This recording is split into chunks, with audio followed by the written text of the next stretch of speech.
Oh.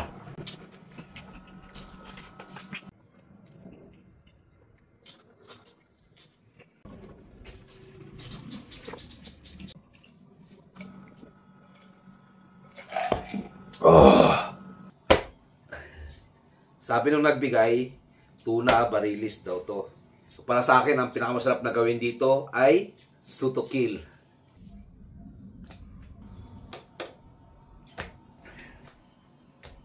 Yung ulo naman sasabaw natin.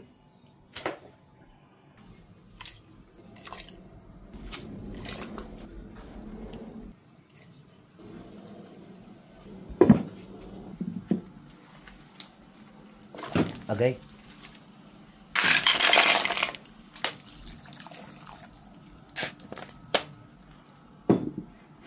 Ito ilalagay natin sa loob ng isda. Netong isda, hindi ko alam anong isda ito eh. Aminta.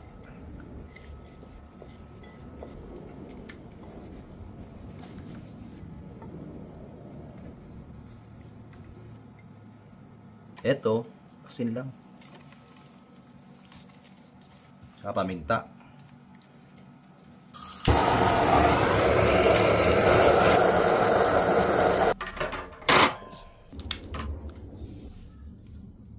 Ipababad muna natin sa suka ito mga kautol. Ito naman siya tabon-tabon mga kautol.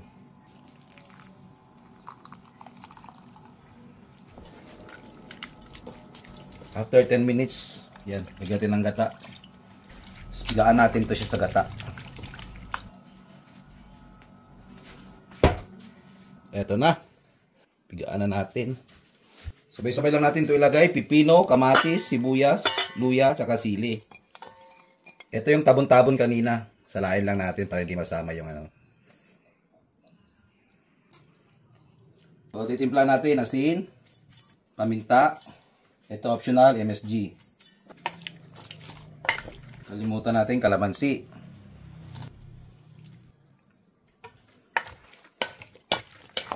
Ito yung sili.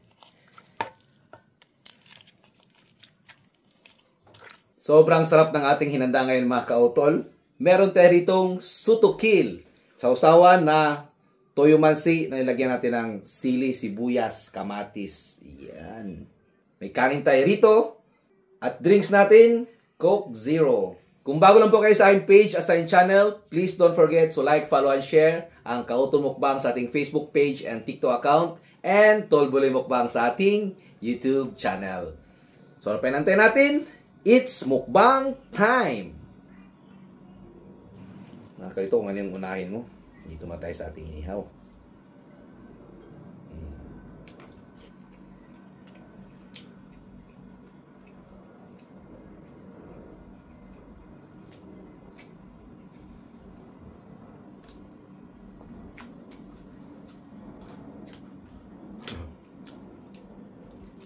All time favorite ko tomato. Mata. Uy.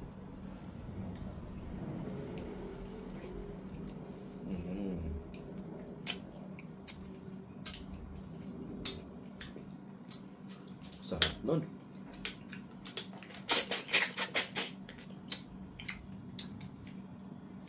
Yun mo.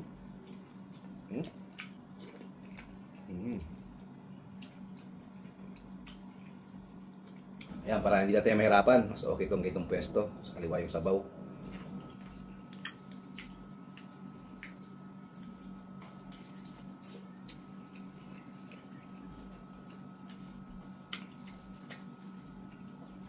Ito nga ito.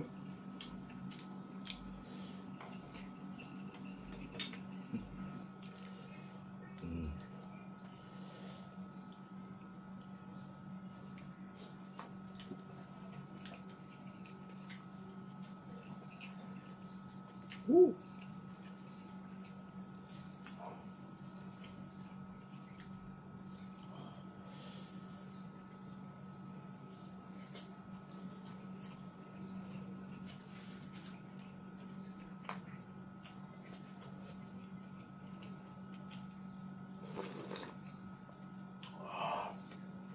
Sabaw eh.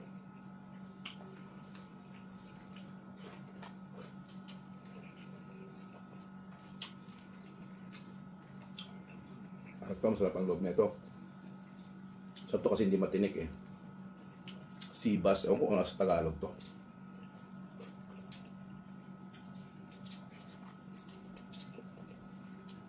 Lasang-lasa mo yung nilagay mo na yun. Marikado.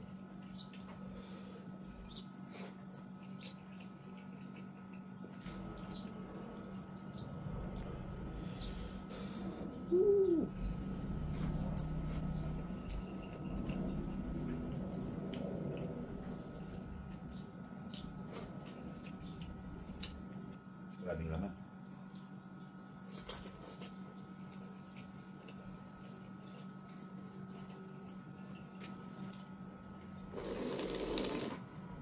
Oh.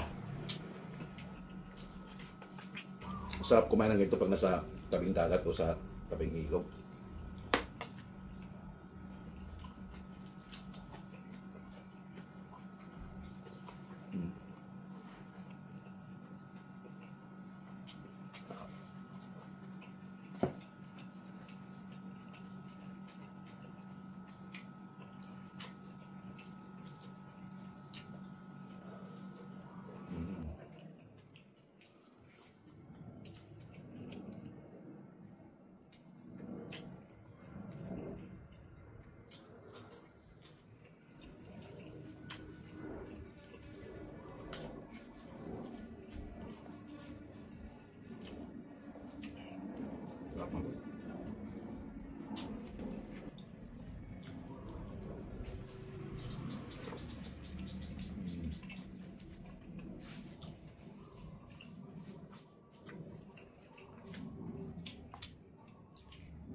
Oh.